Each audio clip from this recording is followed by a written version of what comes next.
Welcome. My name is Linda Williams. I am a community outreach and training manager with Consumer Action. And on behalf of the entire staff at CA, I would like to welcome you to the training on the adoption of contactless payments during the COVID-19 era. We have a great training plan for you today with three subject matter experts. Braden Moore. He is the Executive Vice President of Wells Fargo. Rachel Siegel, she's an officer and researcher with Pew Charitable Trust. And Christina Tatro, she's the Senior Policy Counsel with Consumer Reports. So get ready to be amazed. I will introduce you to our great panel shortly. But first, in order to make this a successful webinar experience for you, I need to go over a few housekeeping items such as introducing you to consumer action, reviewing the agenda with you so you know where we're going in the presentation, and testing your knowledge with a few true and false questions. But first, I would like to thank our sponsor for giving us the opportunity to offer you today's training. Today's webinar is presented as part of Consumer Action's COVID-19 education project with funding provided by Wells Fargo. Here with us today is Bonnie Wallace from Wells Fargo, and she would like to welcome you to the webinar as well. Thank you, Linda. Can you hear me okay? Hear you fine. That's great. Thanks so much. Pleasure to be here today. And as millions of Americans face continued financial hardships due to the pandemic, I would like to share with you that Wells Fargo is working to keep families in their homes, getting relief to small business, helping people of color and LMI communities navigate financial stability challenges, and creating pathways to economic advancement and increasing financial inclusion. We're pleased to collaborate with Consumer Action to provide information and resources to practitioners who are addressing the needs of some of the most financially vulnerable and are fostering an inclusive recovery from COVID-19. Today's topic, contactless payments, are fascinating. Something we've been looking at for years, and in many parts of the world, they're ubiquitous. What we've seen in America, however, is a pretty slow adoption.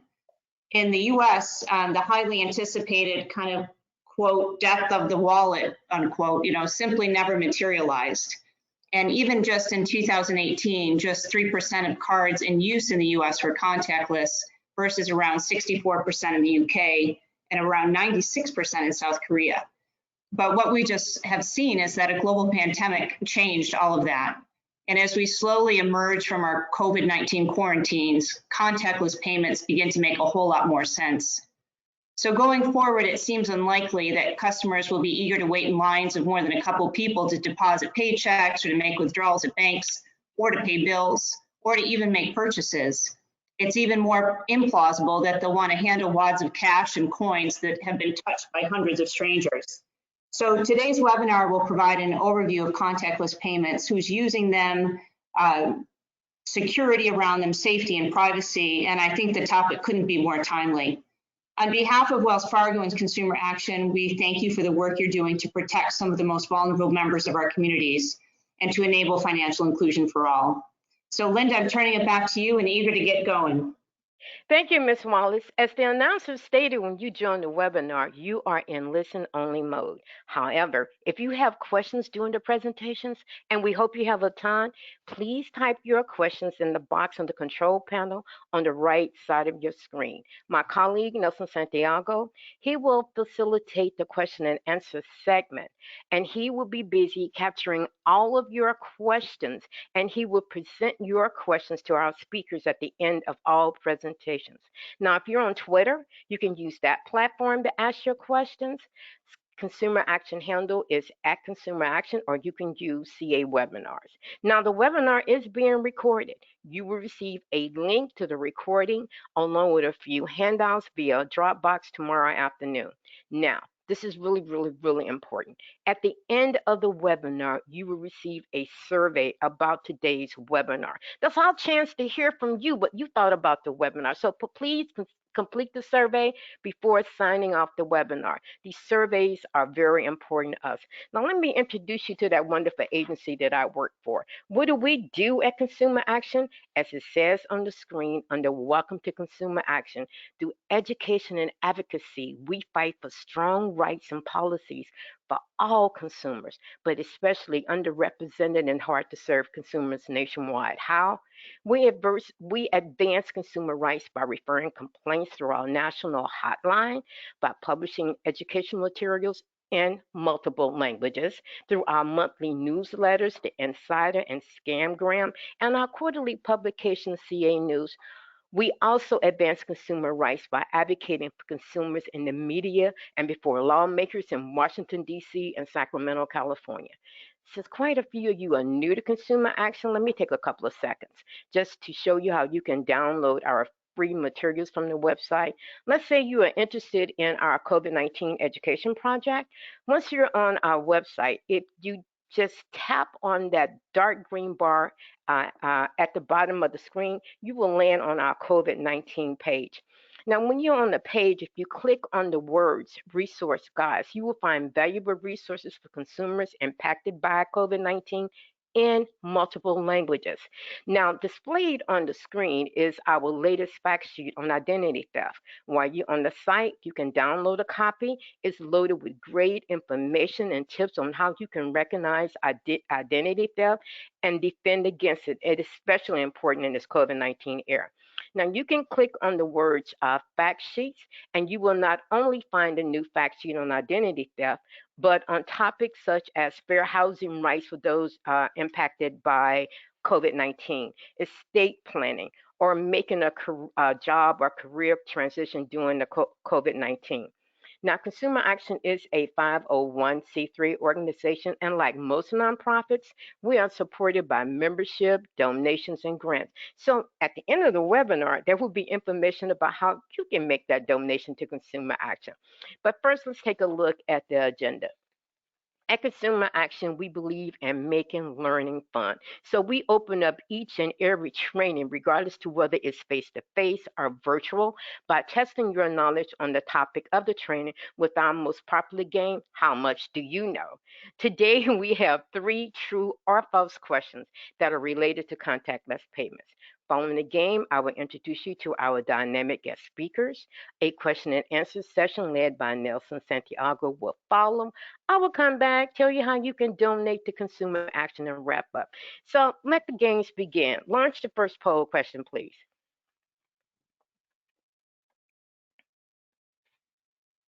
Okay. Is this true or false? A recent survey showed that 53% of shoppers used a mobile contactless payment for the first time during the COVID-19 pandemic. Is that true or is that false? Don't overthink it. We're collecting your responses now. Okay, close the poll. Let's take a look with the results. So 87% of you says it's true, 13% says it's false. If you said false, you would be incorrect. The survey was released by MR Intelligence, which is a data-driven technology-enabled services company, and a copy of the survey is going to be included in the materials that you will see via Dropbox. Okay, tomorrow. So let's roll out the second question, please.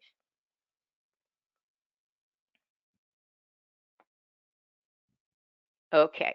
Is this true or false? Criminals can harvest data from contactless cards using a special app? Is that true? Or is that false? Criminals can harvest data from contactless cards using a special app.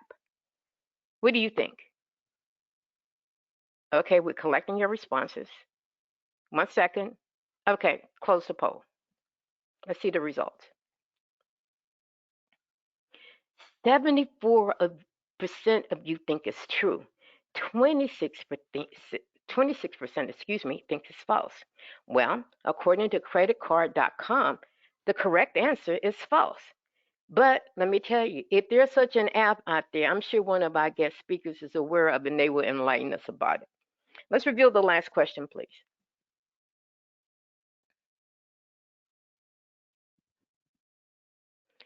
True or false?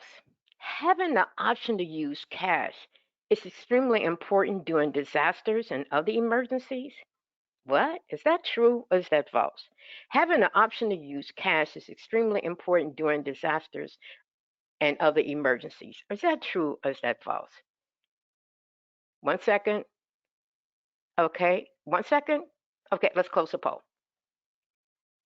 Let's look at the results. 93% of you think that is true, and only 7% of you think that's false. Well, according to the Consumer Choice and Payment Coalition, the answer is true. Cash is proven essential during network system outages when electronic payments frequently are not working. That was our last poll question.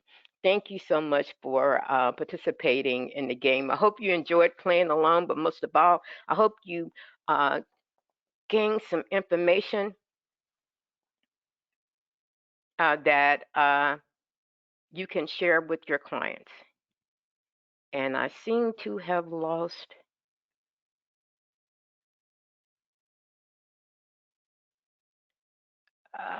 Seem to have lost the presentation. What happened?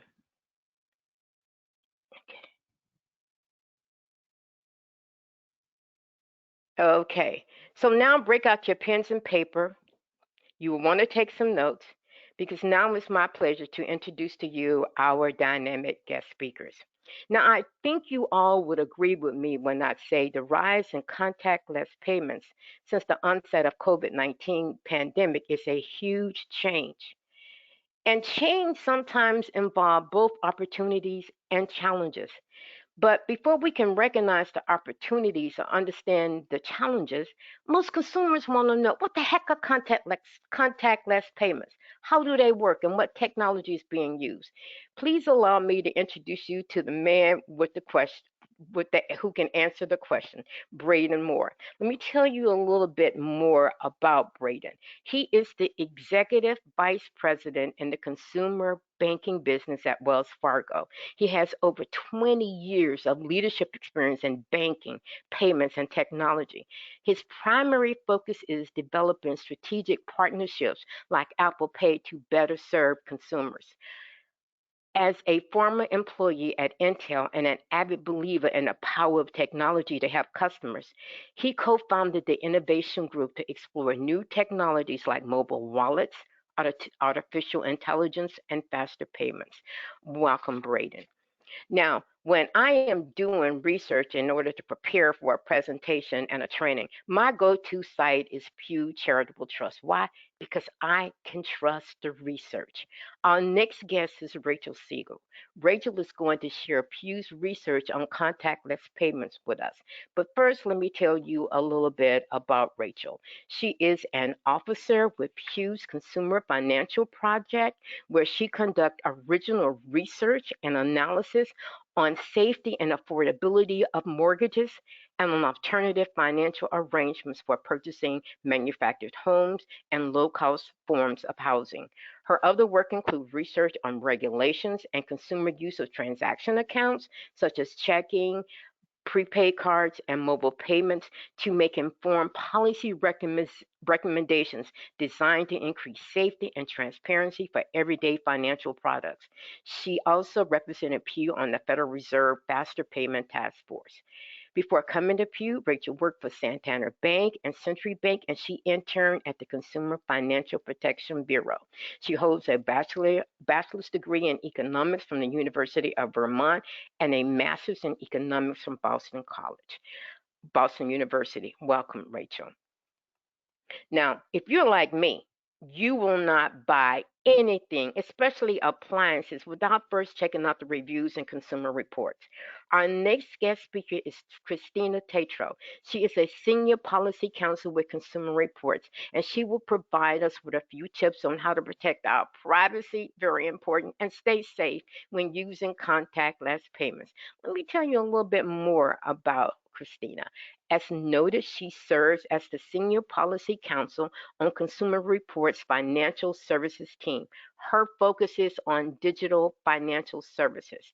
Christina was part of the team that developed Consumer Reports' first ever rating of peer-to-peer payment services such as Venmo.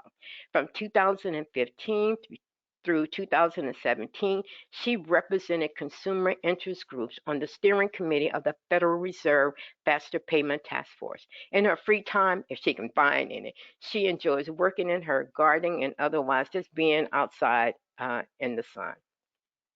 Now, before I turn the presentation over to our first guest speaker, Braden Moore, I have a question. Braden, can you tell us, please, what are contactless payments and how do they work? Let me give you control of the mouse. You have the screen. Great. Thank you so much, Linda. I only hope that I can match your enthusiasm here this morning. So it is great to be with all of you today. And I'm looking forward to spending a few minutes with you and then engaging. We have some great commentary coming up from my fellow panelists. I think we're going to have some questions, so please be thinking about those and make a plug for those questions, because I think those are sometimes the best part of the conversation.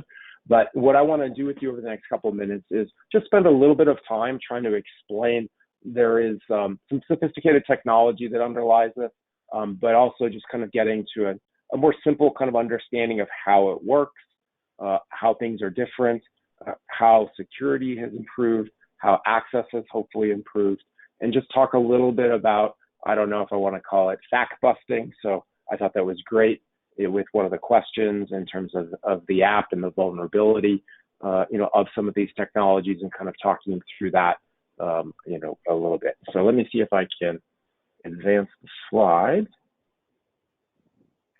Because Linda, I seem to have your Finder up. Is there any way to hide that? My Finder? Yes, or like I see your toolbar goes across how we advance the slides. So I don't know if you can make that go away or if you can advance the slides yourself.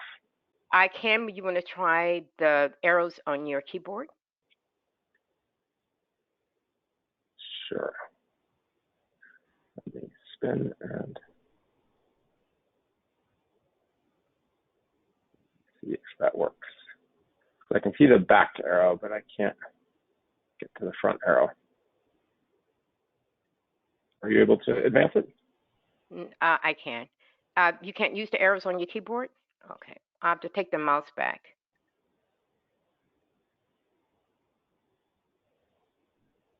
There you go. Just say next slide. All right, thank you. Perfect. I can see it now. So I want to just start the conversation from taking it from a customer's perspective, right? So we inside the banking institutions, speaking for some of my peers as well as Fargo, our primary focus is trying to figure out how do we basically become invisible with our customers when it comes to payments. When you go shopping, if you're going out to buy flowers, what you're really interested in doing is going to buy those flowers. Making a payment is a necessary step in paying the vendor, but it's not really something that people enjoy. It's not something that people really want to spend a lot of time about. And so we're very focused on how do we make it fast, how do we make it efficient, but obviously people care about safety, right? Whenever you're pulling out your wallet, you're always sensitive to who's around you. When you're, using your credit card, you might have concern. When you're using your debit card, maybe giving it to a waiter or waitress, you have concerns. But at the end of the day, this is all about trying to make it easier and safer for our customers to comfortably go out into the world and live their life. And if we do that really well, then they're not thinking that much about payments. So let me see now if I can advance the slide, which I'm going to say no. So then maybe if you can take me to the next one. Fantastic. So what I wanted to do, and this should feel very familiar to everyone on the phone, is let's just go back and think about traditionally how we've used credit cards and debit cards in the past, right? So there is the swipe, which we're very familiar with, and what I like to call the handoff. So as you can see in the picture, here is the place where if you're at a restaurant, perhaps, you've got your check from the waiter, you give them your card, and they wander off into the back to go ahead and process that particular transaction. So, the technology is an amazing way to create an electronic payment by giving people a card that basically identifies them, right? But one of the challenges has been that identification that the card represents when you're going to a merchant was done with 16 digits kind of embossed across the front. And if you're old enough like I am to remember what they used to call the knuckle busters, where you'd put carbon paper on it and kind of pull the numbers off, or the magnetic stripe on the back, those things, can be misused, more easily. The magnetic stripes, you can buy equipment that allows you to copy that and create duplicate cards that then can be used without the, consumer's consent. And so while it's a very empowering technology, there was, some risk of misuse that kind of underlined that technology with the mag stripe. And so, Linda, if we could take it to the next slide. So then, enter the microchip, the chip. You probably see them on some, perhaps not all your cards at this point. And this is a technology that dates back probably almost 20 years. First really gained popularity in Europe and some of the other areas around the globe. And, as, you might think, this is, literally a microchip or, a little microprocessor, a little computer, if you will, that lives on your card or in your phone. And so one of the things that's really exciting about this contactless technology is it becomes much safer. So is it possible to basically break into the chip and, make a transaction that is not authorized, in essence, to copy the card as you could copy that magnetic card in the past? It is possible, but it is so expensive and so difficult that if you had the ability to hack into the chip, you would be doing other things with your time. And it's not efficient because you have to do one and then basically set about trying to, decrypt like you'd see in the movies, each chip individually. So in terms of being what they call counterfeited, the chip has been very effective in reducing, that kind of fraud and misuse. But with the chip, you also have, added security capabilities, which are really exciting. And that's because you have, one computer basically talking to another computer. They can have a more sophisticated conversation to make sure that that is an authorized transaction in a real card versus the mag stripe, which was, not to belittle it, but a dumber technology. And so, what you've experienced over the last few years is increasingly these chip cards are being shipped out by card issuers like ourselves for debit cards and credit cards. And you'll notice you're increasingly being asked to dip that chip. You also, the same technology is being used in phones. And so you'll see you have contactless payments now available with your phones.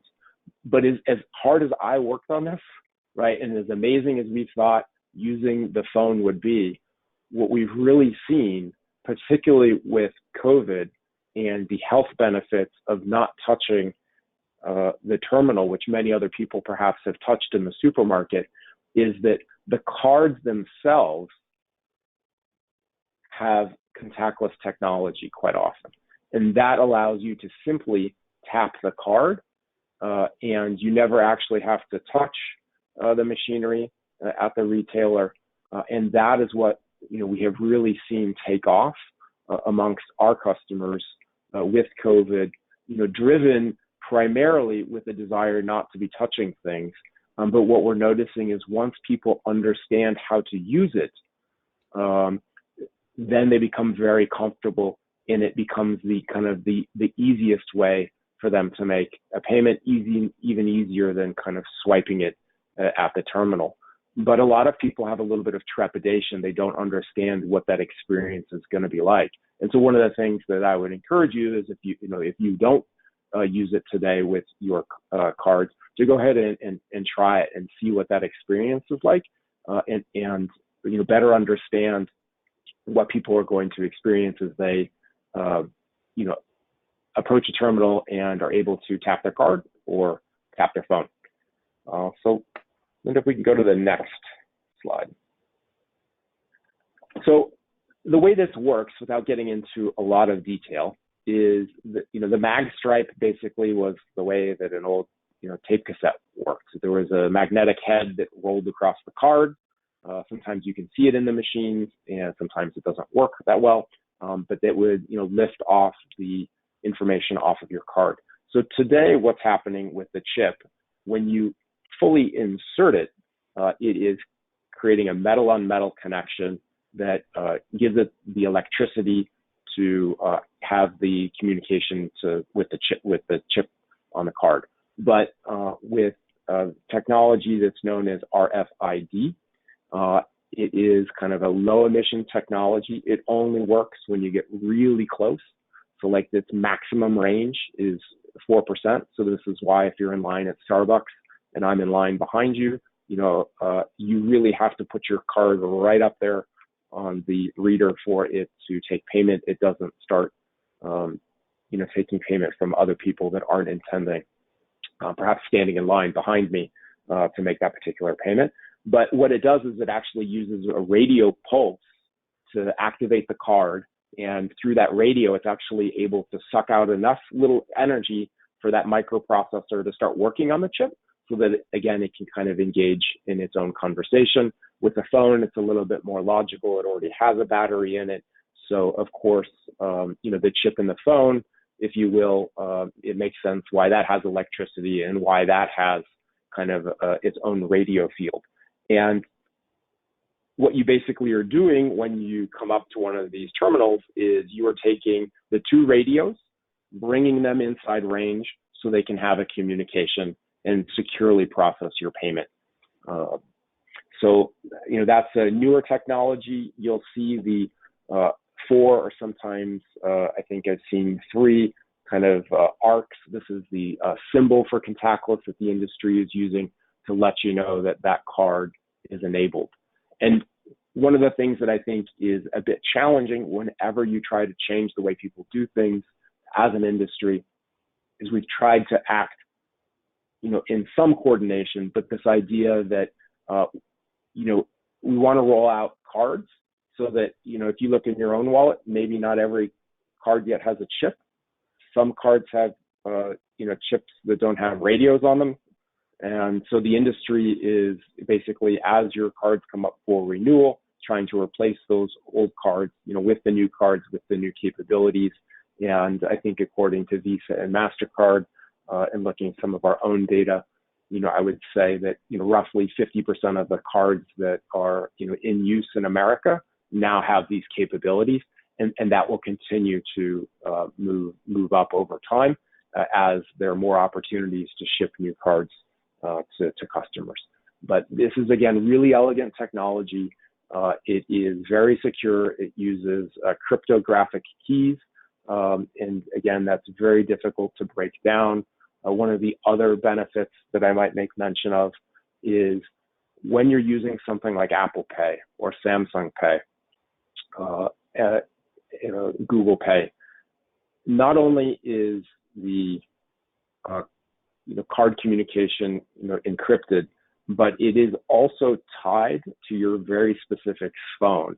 So even if someone were able to take the card number and put it on another phone, it won't work. It only works on your phone. And again, that's some of the power that comes from having a microchip on the card, having a microchip in the phone, is that it's able to be smart and really help defend our customers against unauthorized use of those cards.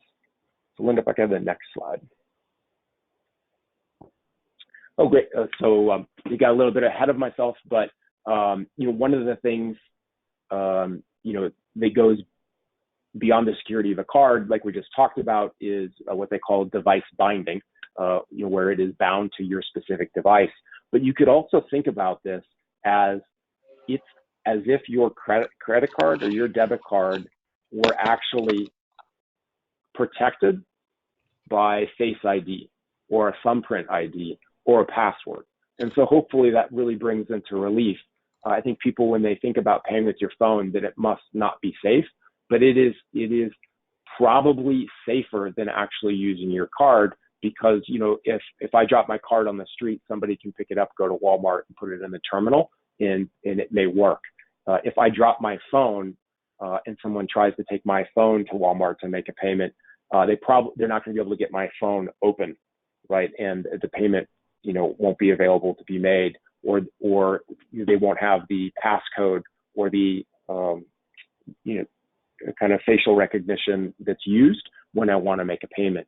So again, these are all things that are being done to kind of elevate and remove fraud from the system and help it, you know, assure our customers that only the payments that they intend to make are the payments that they're going to be responsible for.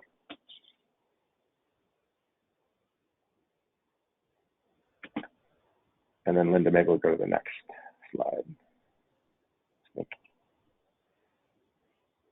So one of the key questions, certainly as you're thinking about your clients, is accessibility. And, you know, here I wanted to talk about, I wish it was a little bit simpler, but I at least wanted to spend some time kind of walking through.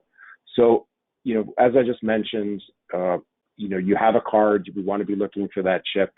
You know, not every card has it. So your ability to use contactless payments at a merchant terminal really depend on you having a card in your wallet, or your client having a card in their wallet that actually is ready to go. But however, that is not necessarily always enough. The merchants themselves also have to have some technology and some software on their side. And while it is relatively prolific at this point, most retailers have installed the technology. It is not everywhere, which creates a little bit of confusion. But quite often, again, you'll see the kind of arced sign kind of indicating that it is you know, radio enabled, or increasingly, at least I find myself, is I just, you know, it's a more convenient way to pay. So I try it and I understand if it doesn't work, then I need to kind of go back to, you know, inserting the chip or swiping it as might be appropriate. And then with the phones, you need to have a more modern smartphone, which obviously not everybody is in a position to have, either because they have a disability or it's an expensive device. You then have to load the cards into the phone. And, you know, that, you know, takes a little bit of, I won't call it technical, but I would say, you know, you do have to spend a little bit of time kind of taking your card, typing it in, loading it in, and then learning to actually, you know, how to use it when you come up to a terminal. Again, you know, they are radios, but because they have such a short distance, you really have to kind of zero in and kind of move it around a little bit sometimes, perhaps you've experienced before you actually get the payment to go. And, you know, that does require, you know, some physical abilities to use the phone in particular, versus the card itself is a little bit easier. You don't have to do anything. You just would put it to the extent that it's possible near the card reader. And as I mentioned, you know, the merchants have to have the hardware. They have to have it turned on. Most of the top 100 retailers have it. A lot of the quick service retailers, where, you know, they have an interest in moving the lines quickly, making it easy for people to pay. Again, they've broadly adopted it. So, you know, we're a bit of a late bloomer. I think, you know, Linda had mentioned, you know, there's evidence in other countries, in South Korea, Australia, Europe. You know, this contactless payment has become very prevalent. And in the United States, we've moved a little bit more slowly.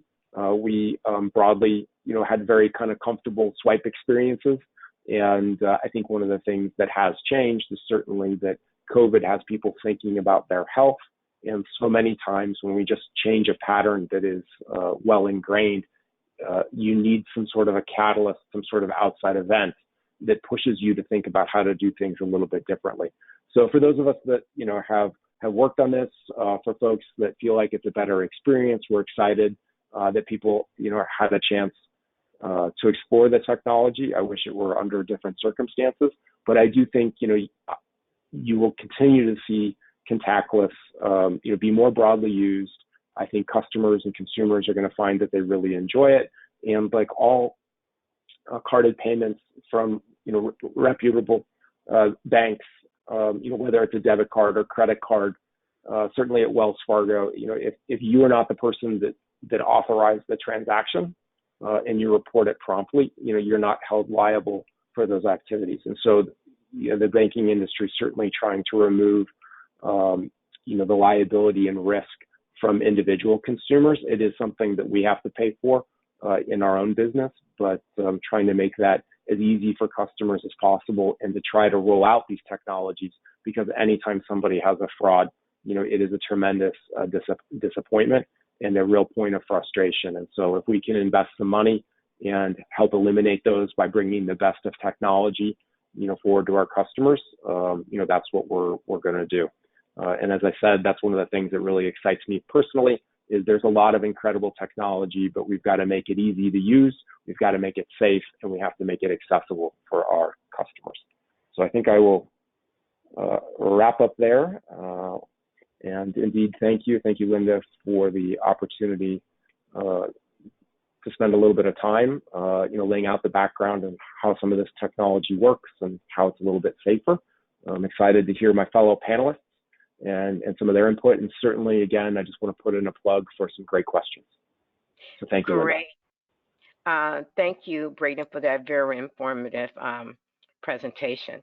And before I turn it over to Ms. Siegel, I have a question for you. Rachel, besides my grandkids, other than my grandkids, who uses contactless payments? You have control of the screen. Got it. Yep. Can you hear me okay? We hear you fine. Great. Thanks so much, Linda. And that's such a great question to think about, as we've heard so much good context from Braden. So as we came up previous even to the COVID-19 pandemic, we've seen that mobile payments have really become an increasingly important way for consumers to pay, and not just for the youngest generation, but also across the board. We've seen an uptick overall in consumer use as people got more comfortable with their phones and people did load cards in. So one thing I'll mention is that the majority of my research in this space has been, and for the Pew Charitable Trust's work in this space, has been in mobile payments specifically. So when we think back to what Braden just presented, this isn't necessarily all about the cards that people have that are contactless, but rather any of the transactions that are being made using a smartphone or an internet-enabled phone that's able to do these mobile payments. And that could be in the store, or it could also be from the comfort of a person's couch. They want to order groceries, or they want to go into the store and use an app to pay at the terminal, or even just as they're in the store, depending on the technology of the store. So we've seen this mobile payments use increase over time, and our survey work from 2018 has shown that that consumers who have used a mobile payment in the last year, the majority of them are continuing to make those mobile payments. So people who do adapt and get over the hurdle of putting in their information and trying it out and learning how it works seem to continue to use it. And this has also been an area that policymakers have continued to work on to try to figure out how to foster new technologies in the US. Similar as Braden mentioned, some countries have really had a lot more in terms of mobile payments and contactless payments. In the US, we had such strong payment systems already, and a lot of consumers were really comfortable with them.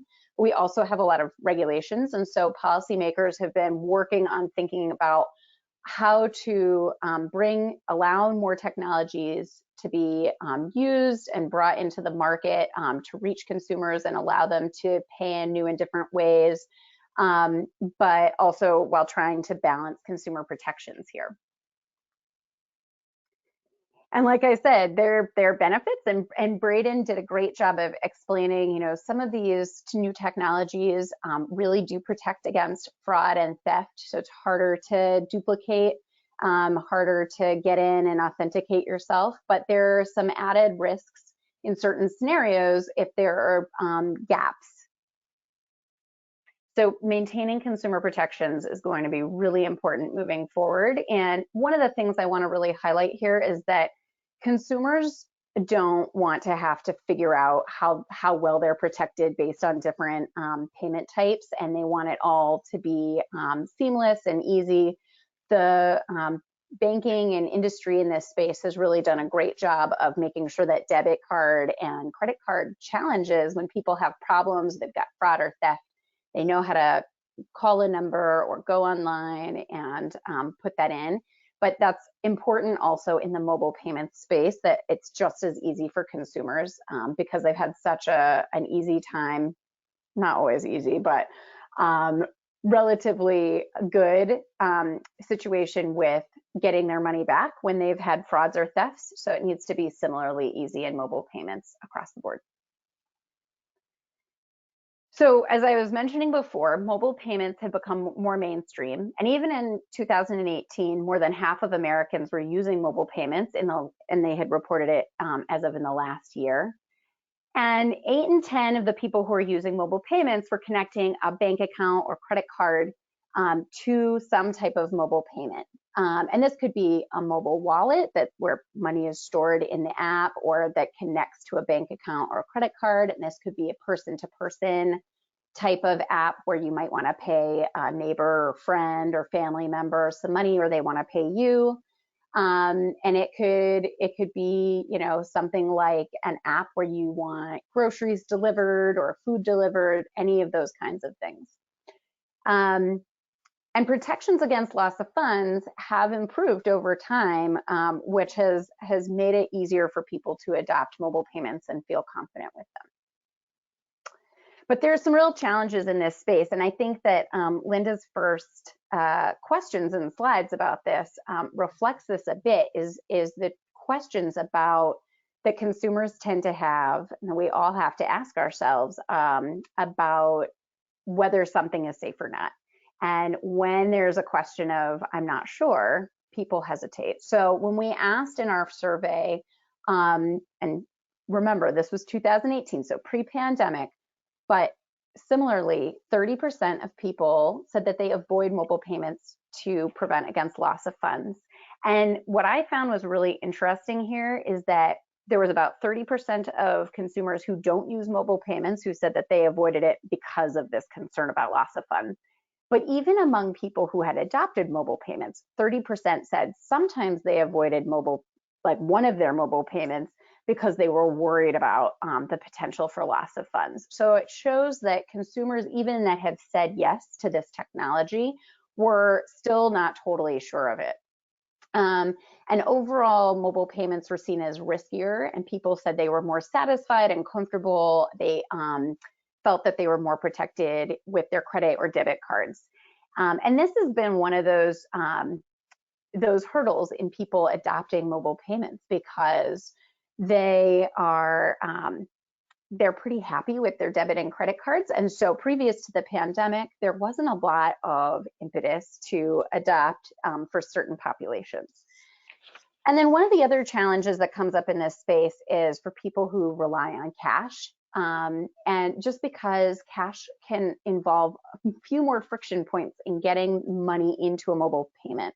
So you have to maybe go to a kiosk or a store to load your cash into a prepaid card, or try to find a way to get it into the app. And so this can add extra hurdles for people who are cash reliant.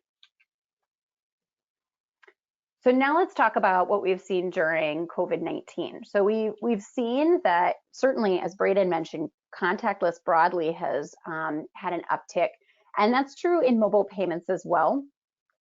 Early reports from industry indicate that mobile payment use and adoption was really increasing, especially the person-to-person technology. And this really makes sense. People had the incentive to adopt. There are those steps. You need to download the app onto your phone. You need to sign up for the app. You need to put in your payment credentials or figure out how you're going to get that on there. And then you have to figure out how to use it and see how it works. So there are some hurdles there, but that concern with contact with other people, contact with germs, has really pushed people outside of their comfort zone, and it's made them a little bit, well, quite a bit more willing to adopt new things and try new things, especially to avoid going into a store maybe if you can pay in advance and get it delivered or pick up on the curb. That's been a huge benefit for people. So, but the question is going to be, as we hopefully soon move out of the pandemic, whether mobile payment adoption challenges will remain. Will customers find that they can trust their mobile payments? And this is a big one. So mobile payments, once you've adopted them, they can remove a bunch of friction points. They can make life really easy and sleek.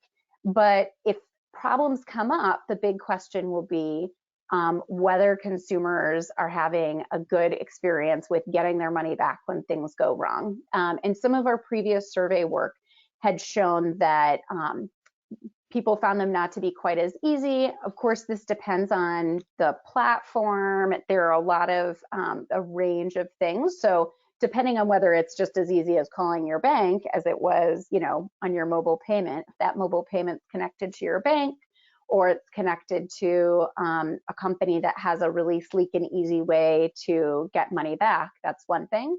But not all mobile payments do have that. And so consumers will have these experiences, and it's during the COVID-19 pandemic. If they work out well, it's likely that those will continue. But if people find that they struggle with those back-end challenges, it's hard to see, you know, people will make different choices. So I wanted to share a little bit of our survey work with you all. So just to give you a little bit of an orientation, on the vertical axis here, we have a number of different demographics and aspects about our survey participants. And this is broken down by the gray bars are for people who said they own a smartphone. And the green ones are for people who said that they used mobile payments in the previous year. And again, this was previous to the pandemic. So the first one I want to talk about here is by generation. So younger generations, Gen X and younger. Well, actually, before we get to that, I'm going to interrupt myself and just note that across the board on all of these different aspects, you can see in the gray bars that there is really widespread access to smartphones. People generally have them. And so that's the starting point. First, people have to have a smartphone to be able to do a mobile payment. So you can see that that's true in quite large numbers here, even for people who don't have bank accounts and older generations and households that don't make very much money. But now turning our attention to those green bars, adoption of mobile payments is quite a bit lower among some of these groups. So especially by generation, Gen X or younger, 71% had adopted and used a mobile payment in the last year. However, baby boomers or older, only 35% of that age group had adopted a mobile payment as of 2018. And we also saw some similar trends in terms of banked and unbanked. So unbanked would be a person who doesn't have a checking or savings account. And by income level, for people who made less than $60,000 a year, lower levels of adoption. But the thing to think about here is, while the COVID pandemic really may have created enough incentive for older generations to say, okay, I'm feeling really, maybe I was fine with my previous payment technique and didn't have any urge to try to make a payment on my phone previously. During COVID-19, with the risks associated with contact and all of those challenges that came with it, for a person who has a smartphone and has a bank account and can connect it, the older generations seem like they may have been able to adapt better. The hurdles are less. It's mostly a question of being willing to try something new and also feeling like they have the reason to try something in the mobile payment space. But that's a little bit different for the unbanked consumer. So for the unbanked consumer, there are more challenges there. It's not so much just about preference, but also people who don't have bank accounts are much more likely to rely and operate primarily in cash, face a lot of hurdles with getting money loaded into a mobile payment. We did some focus groups a while back with folks on mobile payments, and we had a group of folks that didn't have bank accounts, and they said, look, I've got cash and I've got a phone, but how do I get these two things together? And there are ways to work around it, but they're not that easy. It's more a question of, okay, now I'm taking my cash to a kiosk or a store, I'm loading it into a prepaid card maybe, and then if I can get that prepaid card into the mobile payment, now I can do it. But it doesn't really solve the problem of contact, because you still have to handle the cash and you have to go to the store and you have to have it get loaded. And now it's on your phone, which is fine. But like, what if you need that money out of the phone? So some real challenges there. Now I want to take just a second to talk about some consumer protections that have improved over time for mobile payments. So previous to the COVID pandemic, the prepaid rule went into effect, and this extends Regulation E to prepaid cards, person-to-person payment apps, general purpose prepaid cards, mobile wallets, and this has allowed, when you think about your debit card and how it's protected, and that if there's a fraud or loss of funds there, you can call up your bank account and recover those funds. So this extended that Regulation E protection to all of these mobile payments and prepaid cards. But there are some gaps that still remain here. And so I want to give a little example and give you a sense of where a gap can come up as you have new technology. So with all of those previous, debit cards and credit cards and things like that, if you were going to make a payment, you would be giving your payment credentials or swiping your card. The information is being given to a merchant, and then they are going and processing that, and the money is being pulled out of your account. But for some of these technologies, like person-to-person payment apps, you as the customer go in, you sign in, you authenticate yourself, and then you initiate that payment. You're not giving away any of your payment credentials, and you're sending those funds directly to that person. So in a lot of ways, that actually makes the technology more secure. It's really harder for that other person or that other merchant to get your card number or get your bank account number, and that's great. However, if a person gets scammed, it's not clear that Regulation E it will cover you, and it's more about the policy of that P2P app or the mobile wallet app. So I want to give you an example of how this can play out in the real world. And don't tell her, but I'm going to use my mother as an example because I think it's the exact situation that worries me for consumers, and something that consumers don't want to have to worry about.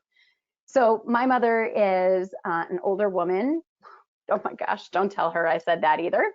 But my mother is a pretty savvy woman. She's been doing the finances for the house for a long time. She used to be a mortgage originator, really, really very savvy.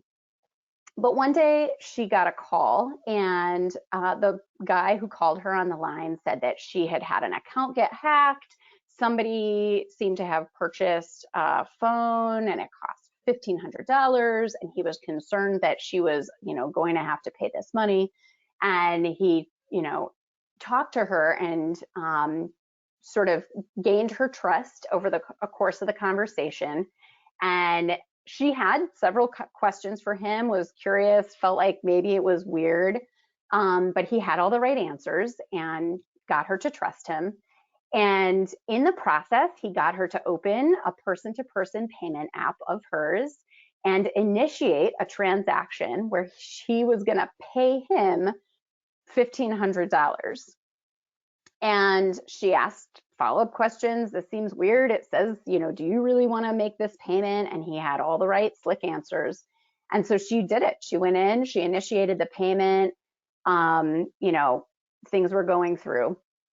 Luckily, and this is where her being pretty savvy helps, after a full hour had gone by, she got off the phone and she thought, gee, that felt weird. I'm going to call my bank. So luckily, the money had not moved in real time. In other words, like some of these P2P apps, the money could move in an instant. You know, she gets off the phone with him. The moment she clicked that button, authenticated herself and said, yes, go ahead and send that money, the money could be really gone out of her account. So she lucked out because it hadn't already moved. And she was able to call her bank and stop everything and block it from happening, which was also really lucky. But if the money had already moved and she had initiated this transaction, there's no guarantee that she would have been able to recover that money. It could have been permanently gone from her account. So I'm really glad that things played out well for her, but there are many reports of consumers who have fallen into this gap where they've had someone convince them to initiate a transaction and then they've just been stuck holding the bag. And that is one of the, you know, an example of a gap that's sort of come up in this space and just needs updates to these regulations to ensure that they don't exist. So I've talked about a lot, and I'm really excited to answer other questions that people might have. But overall, I want to talk about the main points here. Mobile payments continue to be leveraged as a way for consumers to access new financial products and services. And in many cases, innovations are protective and can have good, you know, good technology in here, can make things easier to pay.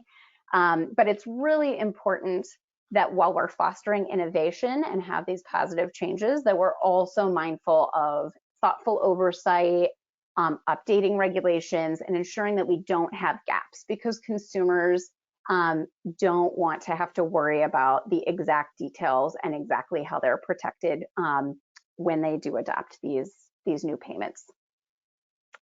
So thank you so much for your time, and I'm going to turn it back over to Linda. Well, thank you, Rachel, for that presentation. Thank you. It was really good. Now I'm going to turn the presentation over to Christina.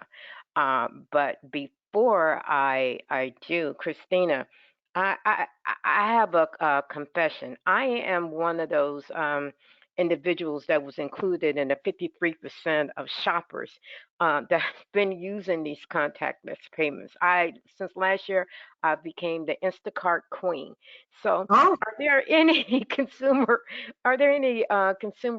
protections for seniors like me using Instacart, or are we at the mercy of Instacart?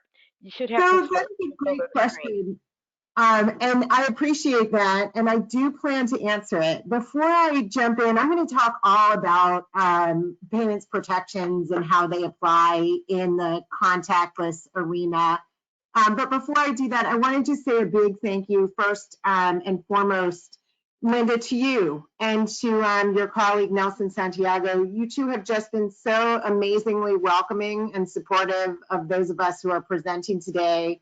And I think the introduction you gave me was probably the warmest and funniest that I've ever had in a several decade career of public speaking. So I'm really, really grateful and couldn't let a second go by without saying a huge thank you to you, like I said, also to Nelson, and then to my fellow panelists. They've done such an amazing job in laying out the arena of contactless payments that that I'm not sure how much I have to say, but I'm having a little, there we go. Okay, I was having trouble getting the arrow to move ahead. I'm going to do a quick review of things that have already been covered today in order to go a little bit deeper on that question that Linda asked me, which is what kind of payments protections apply? And then I'm also going to talk about tips to keep yourself safe. And I'm going to revisit the question around COVID and payments, just because I find that really fascinating, and some, again, the things that my fellow panelists have already said. So I'm here on this slide that is recovering what types of contactless payments there are. And right, we have the plastic payments cards that are in our wallets. And as we've already heard, right, that little chip in them can be what makes them contactless, right? That's the credit card that you tap, the debit card that you tap, the prepaid card. Mobile wallets, again, as has already been covered, can be of multiple kinds, right? And they can either hold those credentials, right? Those payment card numbers for your credit card, your debit card, or your prepaid card, or they can hold cash themselves. Why does this matter? Because, as I'm going to talk about in a second, the types of payment protections follow the underlying payment type. So if you tap a credit card, it's going to have different protections than, say, if you use a credit card, if you use a debit card. That is true when those payments show up in a mobile wallet. And even among mobile wallets, there are very, very, very key differences in how these services function. And what's wild is that if you open up your wallet and you look at your plastic cards, they pretty much all look the same, right? So, right, why does it matter? Why am I going into such detail? Well, let me just spend one more second on this slide to talk a little bit about the different types of mobile wallets, right? So we know there's differences among the cards, but if you think about the retail apps, so Linda talked about using Instacart, right? Instacart has several different ways you can pay. You can pay with, you know, your credit card, your debit card, and those functions are very, very much follow the same way as if, although you're not doing it, but as if you were at a, you know, checkout at the grocery store and you tapped your card. Where it gets different is if you have a mobile wallet that stores cash, right? And I have Starbucks here in particular, and I've got a little asterisk next to the word Starbucks. Walmart, Target, both of those apps, you load separate payment credentials. You just plug in your credit card or your debit card, and that's how they work. With the Starbucks card, you actually link your bank account, and the money, once it's there, functions like a gift card. You notice that I don't have gift cards up top. Most gift cards do not have that little chip that makes them truly contactless. That technology is expensive since gift cards are usually one and done. They don't have that, rather, you know, it can be, you know, a few bucks here and there, which really adds up. They don't have that built into the card. Why does it matter? Well, now I'm going to move on to talking about how payment protections vary. There are two really, really, really important protections that people have, and they follow payment cards. And again, I'm going to talk in a second about how they either track or don't track with the type of cards that we've talked about. One is a loss cap. That's how much money can you lose if, God forbid, a scammer is a hacker is able to get your card number and make purchases. The next is error resolution rate. So when you see that error in your account and you call your financial institution and you say, oh my goodness, I didn't buy from Instacart, right? I need a credit. You know, what's your rates in terms of getting your money back? Well, credit cards have the strongest protections. Your loss cap is basically zero. You have the right to get problems fixed. And the right to get problems fixed, those error resolution rates, includes this even more vigorous protection, which is called a chargeback rate.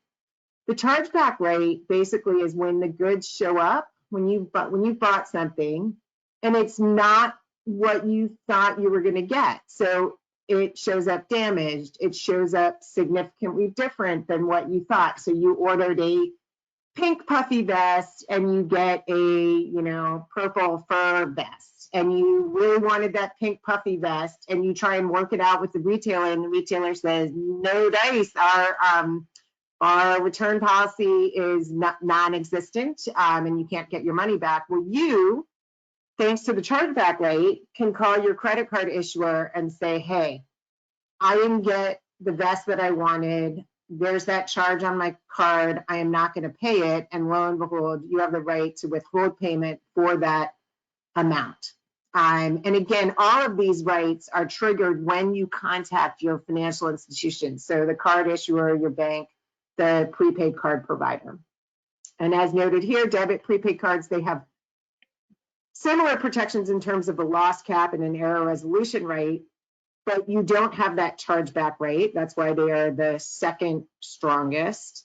And what we've also noticed is that, and as Rachel reported, right, that people have problems resolving issues with stored value, and that those problems can, for some reason, can be harder to resolve even though your legal rights are similar. The lowest amount of protections is gift cards, and gift cards basically have no protections in terms of a loss cap or error resolution rights. If a scammer gets your gift card number and is able to use it, or finds your gift card falls out of your wallet and you and then uses it, basically you don't have a loss cap. You can lose the entire amount, and you don't have error resolution rights. There's no right to recredit. Now, I will say contractually, some gift card providers will extend those rights if you register your card. So that means you give up some information, and it's frequently says it on the gift card, right? If you go to this website, you put your information in there, then they may or may not, again, it's a contractual protection, and it's not as vigorous as the protections you have at law. They may give you some protection against loss. All right, so moving a little bit on a parallel track is, as has already been covered, right? Non-cash payments have taken off during the pandemic. So that's kind of all these buying online, using contactless cards at the point of sale, using gift cards, not gift cards, using mobile wallets, using delivery services like Linda talked about, right? Instacart. And so people just aren't going out to stores as much, or they're doing more bill payment online. So whereas you might have gone to the PG&E offices to pay your bill in cash so you could pay it at the last minute, right? More people are paying those bills online.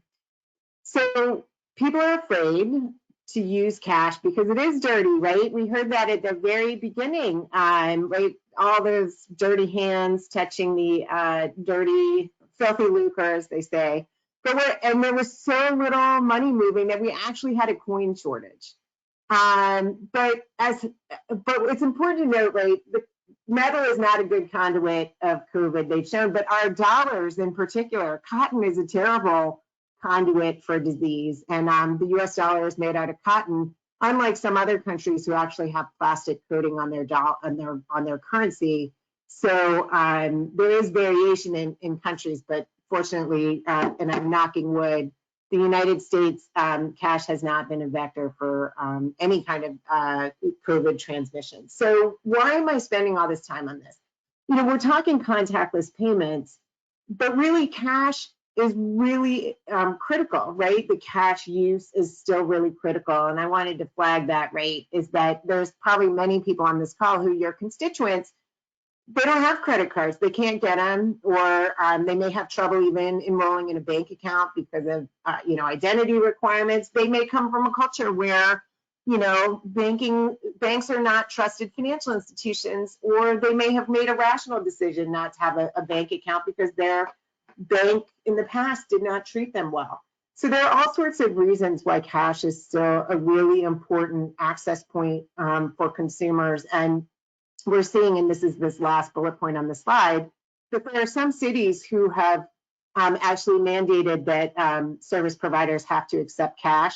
And there is a bill in Congress right now to require that cash be considered sort of throughout the land. All right, so coming back, I said I was going to give you tips. And what do you want to know, right?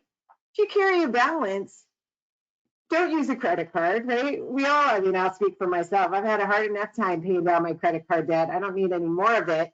But if you don't carry a balance, pay with a credit card. That can be a credit card that you tap to pay. It can be a credit card loaded in a mobile wallet. That's that second point. So as was discussed again by my fellow panelists already, mobile wallets are extremely safe. They are extremely safe. So they've got all these layers of protection, and basically it's like getting a disposable account number every time you make a payment with a mobile wallet that has your payment credential loaded in there. So how do you keep that mobile wallet safe?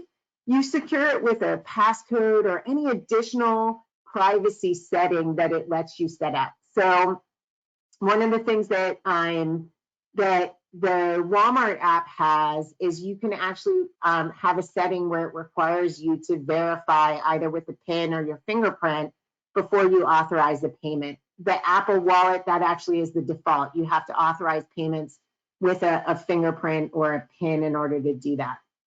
And it's, you know, these wallets are they can be easy to use. And like I said, your payments protections, particularly if you're using a credit card, sorry, your payments protections will follow the type of payment that it is. So if you load your debit card, you have the debit card protections. If you load your credit card, you have the credit card protections. If the app stores value, you have, again, these debit card protections that are part of the prepaid rule. And then, as I said, and this is where, again, where it gets tricky, is if the wallet is more like a sort of digital gift card, which is the Starbucks app, you have fewer protections. It's going to be obvious when you load the wallet what type of payment card you're loading in or what type of funds you'll be drawing from. And so I'm making it sound like it's super complicated, but it actually should be pretty transparent. If it's not, don't use it. And then also this bullet point, never send money electronically to strangers. So Rachel outed her mother as a scam victim.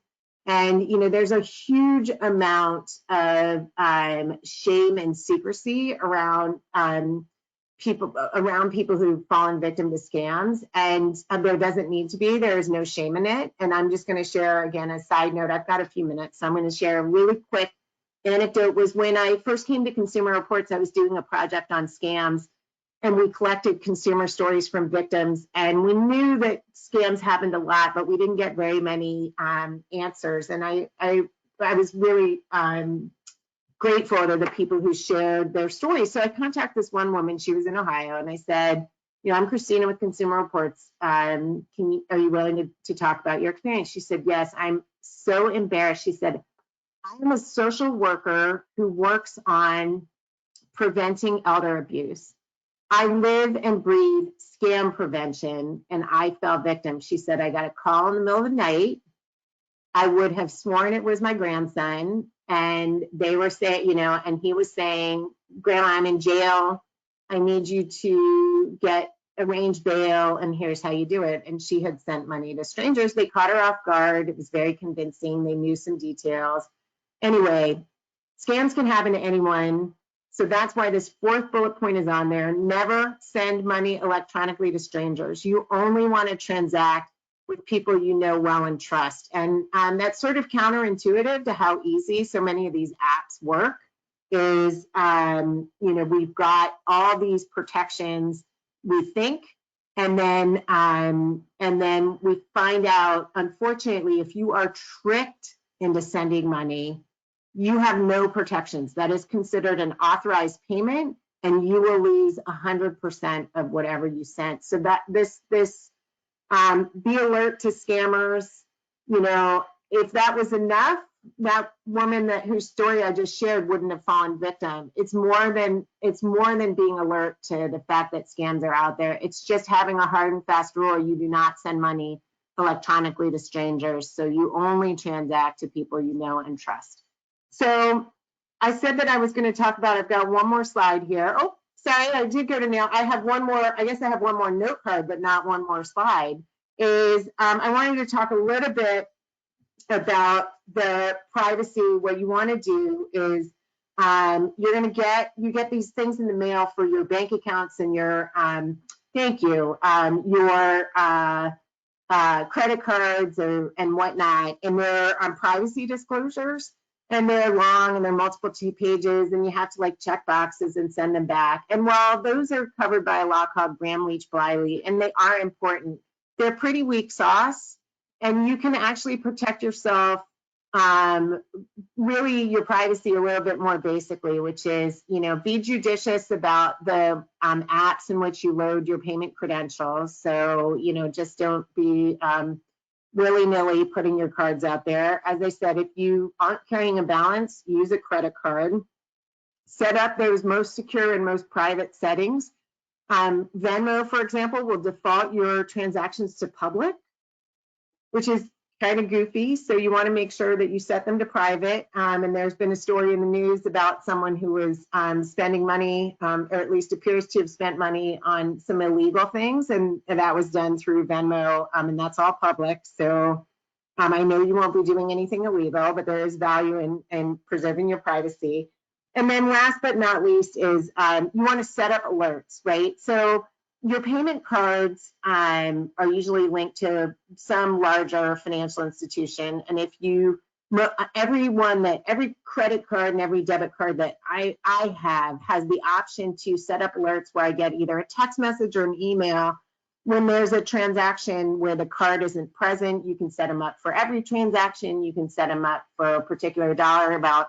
But the bottom line is you just want to make sure that you set up those alerts in a way that they're going to be actionable for you. If you're going to ignore every alert that comes in, don't set them up for every transaction. But if you are going to pay attention to them, and I'll just be explicit about what I do, is I use them for card not present. So I want to know if something's been purchased and my card was not there.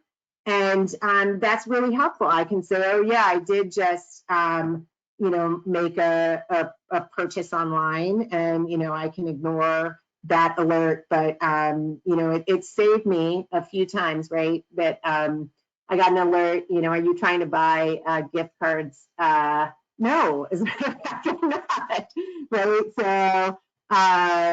So, it's really, really, really important that you get those alerts, again, in a way that they will work for you. And then last but not least, and I'll wrap up here so I can leave time for questions, is be sure to register your gift cards if that's an option, register your prepaid cards, and be safe and go forth and spend money. And thank you. I'll close there and look forward to your questions. Thank you, Christina. Thank you, Braden, Rachel, and Christina. Now, if you could just hang in there with us for a little bit longer for questions, I'm going to turn the presentation over to my colleague, Nelson Santiago, for questions and answers. Nelson, are you there? Are you ready with that ton of questions? Yes, Linda. Thank you to the presenters for the great presentations. And yes, we do have questions. The first one might be for Braden.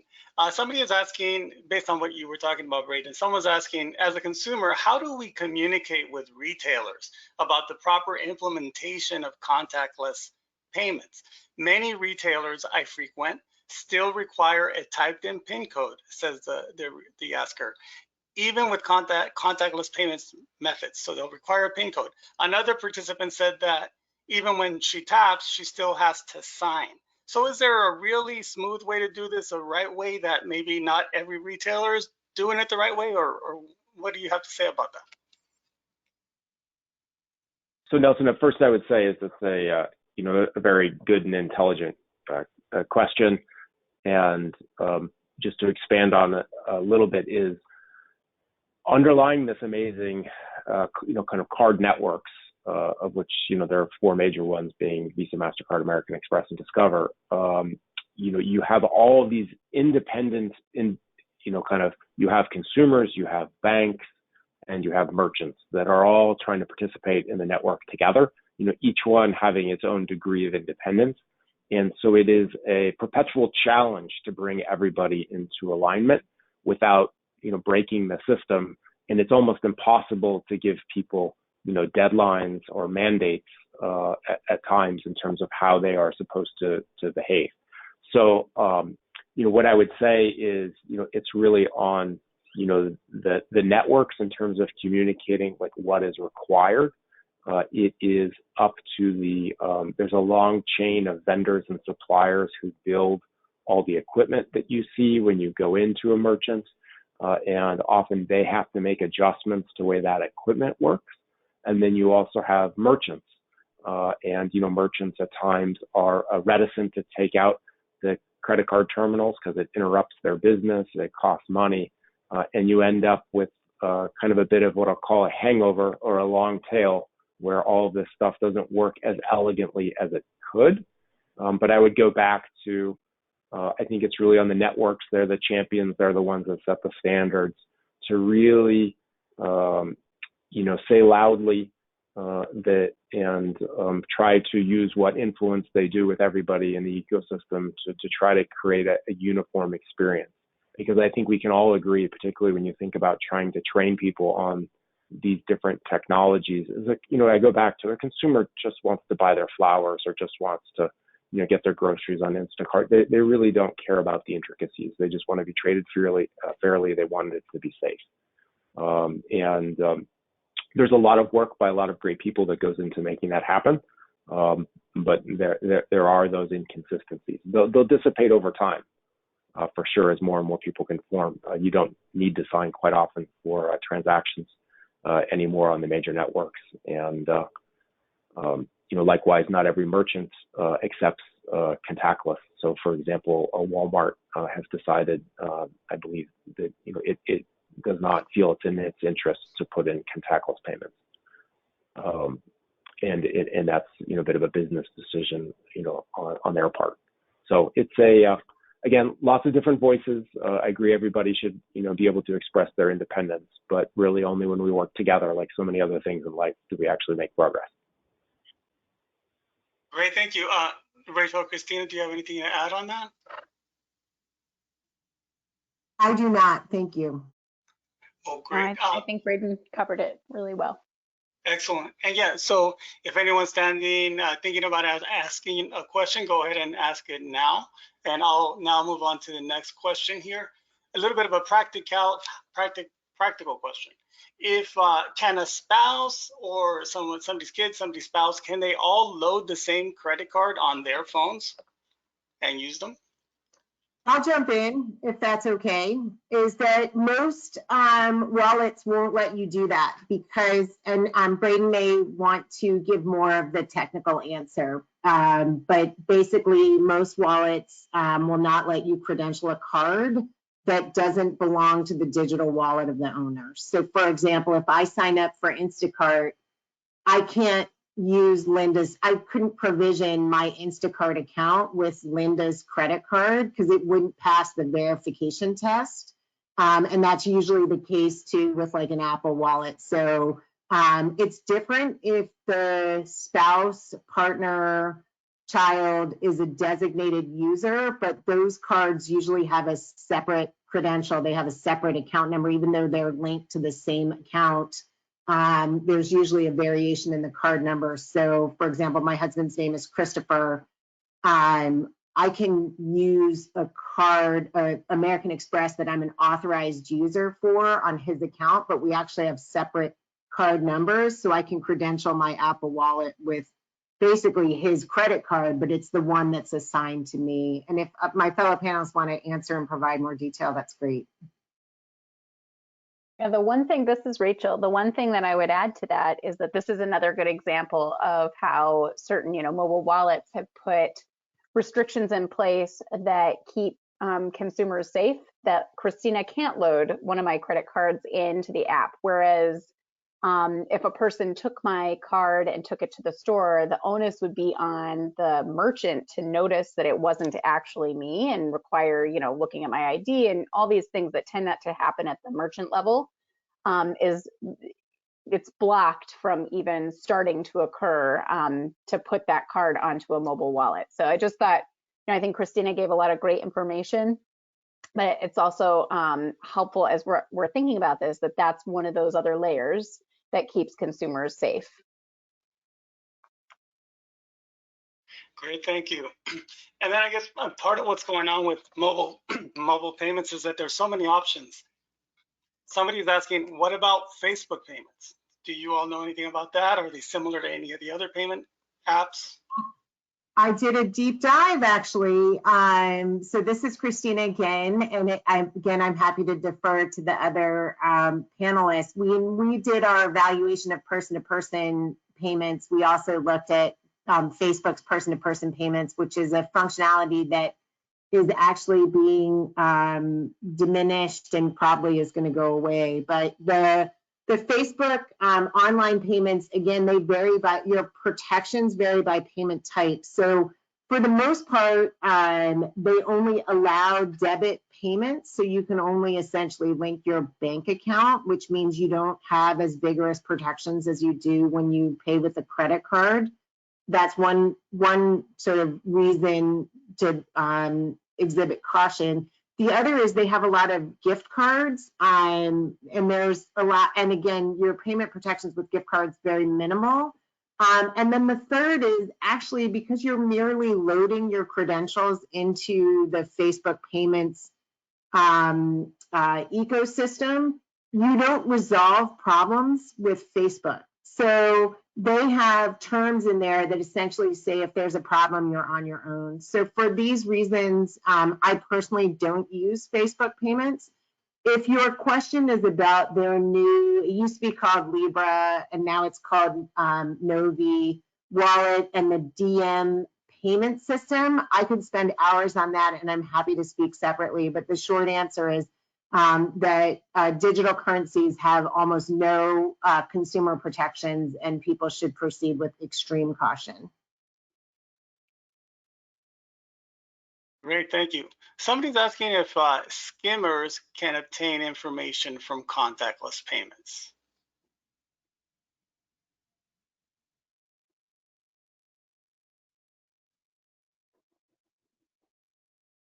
Any thoughts on that? Yeah, sorry, I try to get myself off hold. So it is not impossible, right? If the CIA wanted to do it, I think they could probably do it. But you were talking about, you need a lot of fancy equipment and a lot of sophisticated resources. And so the reality, sadly, is that, the criminals are business people. And if they had that much capability, they would be using it to try to make more money. And so what it is it's very difficult, a very high bar in order to break through, to be able to, break into the communications and then take something that, again, is, cryptographically protected and requires, the phone, the card, and the merchant to all be kind of connected in a secure triangle. So if you took it and put it on another phone and said, oh my God, I just got Linda's Apple Pay credential somehow, and I'm going to put it on my own phone, I'm going to go to the store and I'm going to buy something expensive, it won't work. Right? So even if you were able to extract it out, you can't actually use the information without having that same, phone there. And so impossible is a word that I've been, told don't use, but it is very difficult. It's not cost efficient. I'm not aware of a situation, where that has happened. So I guess I will offer that. Great, thank you. Somebody mentioned about not making a payment to people you don't know. Nowadays, a lot of times we do everything outside, and we might come across a live music being performed somewhere on a corner. And they say, send me a payment by Venmo if you want to tip me. Are there any concerns about that? Like, how well do you have to know somebody before you send them a Venmo payment? Any thoughts? So this is Christina, and I will say that so let me give a short answer, which is you're not in real danger when you know that there's no sort of promised exchange in the example that you give, right? When you tip someone, you give money and you don't expect anything. And, is that particularly dangerous? Well, don't add them to your contacts, don't accept payment requests from them, is the short answer, right? Is that there's no inherent danger in it. The inherent danger would be, having an ongoing relationship with someone you meant to just tip an ongoing financial relationship, right? And getting asked for funds. There is the other component of this is usually in the payment terms and not, nobody reads them, but it's usually buried in there, is it says essentially you can't use these services for business purposes. And so the person that you're paying can be at risk of having their service cut off, right? Because they are accepting basically payment for services, their wonderful performance or whatever it is.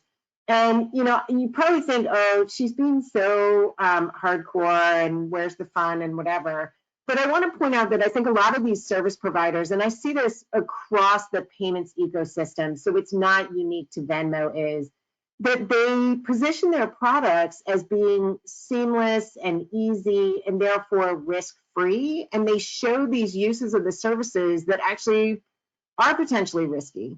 Right. And so I've seen examples in the advertising where there was a person-to-person payment service that was advertised with what appeared to be like a sale, right? Like a Craigslist type of exchange of like a good for a payment. That's probably the very riskiest type of exchange that you can do, especially something like concert tickets or, a luxury good like a fancy watch or sneakers or something that might turn out to be fake. So, the short answer is there's no harm in tipping someone via Venmo. The longer answer is the recipient could end up having their service cut off.